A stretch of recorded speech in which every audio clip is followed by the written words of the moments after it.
weeds. Okay, so while it's dry, I'm going to do that bed. Take it down as far as I can along this side. I'm going to do this bed and maybe that bed. So this bed with the onions in, and maybe that bed. That one, that one, and that one, and all the rest of it I'm going to have to leave till tomorrow. But while it's dry, we've got a couple of hours of dry spell at the moment. Hopefully I'll get some of that done, get some of this weeding done. It's an absolute pain in the backside. Look at that, it's disgraceful. I'll see what I can get done. Hopefully as well, if I get the chance, I'll do that little bed over there, another pea bed on that side. So that side, this side will be more or less clear then now of the weeds, but this side does need definite attention. Right, let's get cracking. Flipping heck. So we've got the majority of the annual weeds out. However, this bed is riddled with hedge bindweed, which is a complete pain in the bottom, boys and girls. So what I think I may have to do is put canes in there, let them climb up the canes, and then treat them with some weed killer. I don't like using weed killer, but there's no other way. I've been pulling out, I must have pulled out about 50 yards of this stuff from that section there. Honest to God, it was like everywhere, absolutely everywhere. And I'm halfway through, and it's just going to keep coming back, because as soon as you get a split in it, these root rhizomes on the ground, each one of those individual hairs becomes another bindweed plant. It's ridiculous. So I'm going to have to do that. See you later, Mick. I'm going to have to do that. I think it's the only way, unfortunately. I've got my work cut out for me. Look at all those in there. That's the onion bed, the overwintered onion bed. Onion and garlic. And they're fattening up quite nicely, these onions. But they're going to be about another 3 or 4 weeks, I think, until harvest time.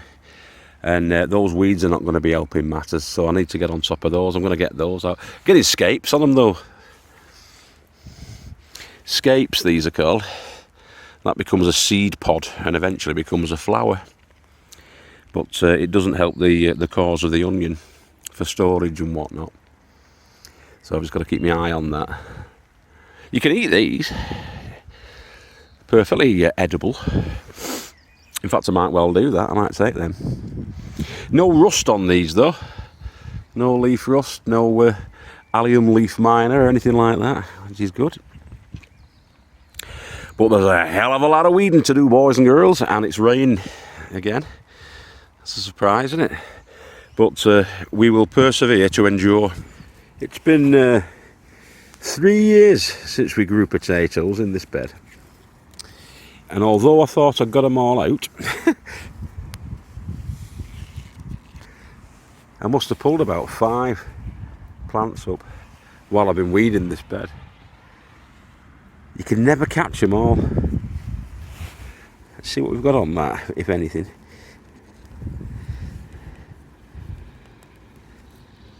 There it is. It's like a red duke or something. Anyway, they're coming out, and they're not going in the compost either, because otherwise you get them growing in there too.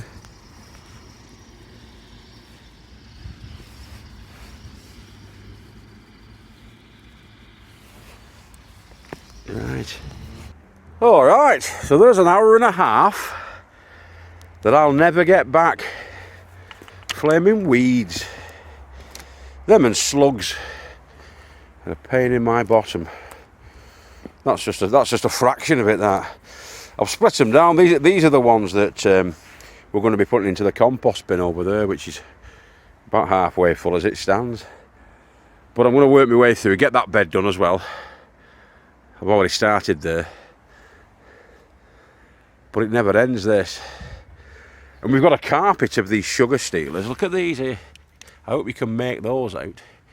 Sugar stealers, the seed of the dandelion, that is. So stay tuned once again next week for a full plot of glorious weeds. I'm going to be getting the whole to them. At least I've got on top of it. I'll get on top of these today. That side's alright. That side's been done. It's fine and dandy. Apart from, as I say, the snowfall from the dandelion. Sugar stealers. That's what we used to call them when we were kids. I don't know what the actual name for it. It's just the seeds of the dandelion plant. But we've had clouds of it. We had one dry day this week and we had clouds of them, apparently, coming over. Anyway, they're practically weed free at the moment. In about a week's time, all of those sugar stealers will be up, but I'll just hoe it. What you need is a sunny day for that. I could have hoed that bed, but if you do that and it's a damp day like it is today, and it's set to be damp for the next couple of days, they'll reseed and they'll come back up, so it would have been a bit of a waste of time. So I've had to hand weed all of that. Hour and a half. Jesus. Right, Tony, let's crack on, son. Don't get nowhere by just standing around chatting, do we? Just cleared the fence line there of all the weeds as well on the lane. Shifted all those out of the way, and I've put the hoops on for a brassica bed. This is going to be a new brassica bed, that. So yeah, that's going to be utilised shortly. As you can see there, it's a good 3 feet high, which is what you need really. And we hammer a 3-foot cane into the ground so that it sticks up by about 1.5 foot or half a metre, whichever you want to play it. And then the hoops go over the top, the tubes. Water piping, that. Polyurethane or something like that, water piping. We get it from what's it called now? Not Wicks. I pass it on the way home. Screwfix.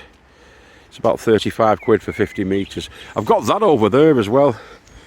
Not sure what type of pipe that is, but again it's a plastic pipe, which looks pretty wide now. I'm gonna be putting that, I do believe. Right, I need to clear this area, leaving about 2 feet, because I want to put the buckets down here. I'm going to be doing some bucket growing in this location. These are the carrot bins, and the carrot bins are going to be started this week, but what I want to do is get some more potatoes in, because I've got tons that still need to go out. So I've got to clear all this out and try and level it off a little bit, and then this is where the buckets are going to go. But I'm also going to be putting some of that, what we found out to be the underline for timber flooring. It is that black stuff. That I thought was yoga matting. This is underneath the Dalek, is what I'm talking about, and that's quite thick stuff, so I'm hoping that that's going to retard those bindweed and the horses' tails on this bed.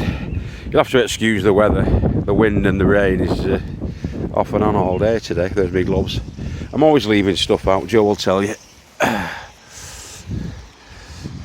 That is going to go on here, and I've got some metal poles that might just do the job. I'm going to have to check the diameter on that, make sure that it will fit. Look at that, going 10 to the dozen. Doesn't look it, but it is. The old wind turbine of Mix. I think these will be about right. So I'm going to hammer those in to the ground and probably put about 6 hoops on if I can of that red stuff, and that'll be a pretty robust tent then. So I've got that one to do. The hoops are going to be coming off this onion bed because they're not required. They're not required on there, to be honest, but as soon as those onions are out, The brassicas are going to be going into there.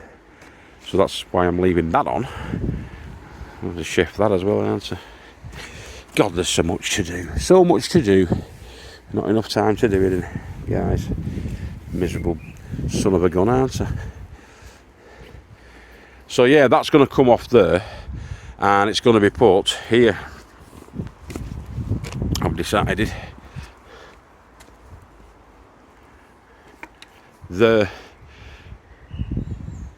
Now all those sort of fruit canes and what have you, they're no good then, they're not performing at all. So all that's going to be cleared out, and I'm going to be putting a tent there, and yet again another brassica tent there. So there'll be a brassica tent there, there'll be one here, hopefully, the entire bed maybe, and this one here. Sorry for spinning you around there, boys and girls, but needs must when the devil calls the tune. I'm going to carry on and clear this out. Not today, because I've already spent about 3 or 4 hours down here today doing bits and pieces. But there's only so much you can do, guys, isn't there? It will be happening this week. When you're working full time, as you know, it's difficult, especially when you've got 2 plots. To be honest with you, you need, especially at this time of year, with all the weeding and the planting and the rest of it, the maintenance that you've got to do, when you've got 2 decent sized plots like we have, we've got this plot and this one, it's 2 plots, that requires quite a bit of time. So if you're wanting to get into allotment gardening, I'll just get out of the wind. If you're wanting to get into it, that's something that you've got to bear in mind. It's going to take, this time of year, for each one of the plots, I'm talking 8 hours a week to do what you need to do, I'd say. So, yeah, a good hour and a half every night, and then half a day Saturday and half a day Sunday. That's what we need to do. It works out around 8 hours. So there's a commitment to be made there. Is it worth it? Well, we think so. The plants think so. So yeah, it's good, but it does take time. Some of the old guys that are down here, they're on every single day, and they'll do about an hour and a half every day, and then on a Sunday or what. I mean, Joe does a big day on Sunday. He'll do 5 or 6 hours on a Sunday. And about the same on the Wednesday. He's got a double plot like us, and he's also down for a good hour and a half every morning, more or less. I don't think there's many mornings that he misses. So that's what you've got to do, weather permitting. All right, boys and girls, we'll catch you later on. Have a great week. If I don't see you through the week, I'll see you through the window. I've been Guru MURPHINDA. You've been fantastic, beautiful and fragrant if you're a lady. You've been forthright, virile and masculine if you're a gentleman. And if you're something in between, you've been something in between. Remember, whatever you are, we love you all. And we'll catch you next time. All right, guys, take care. Bye-bye.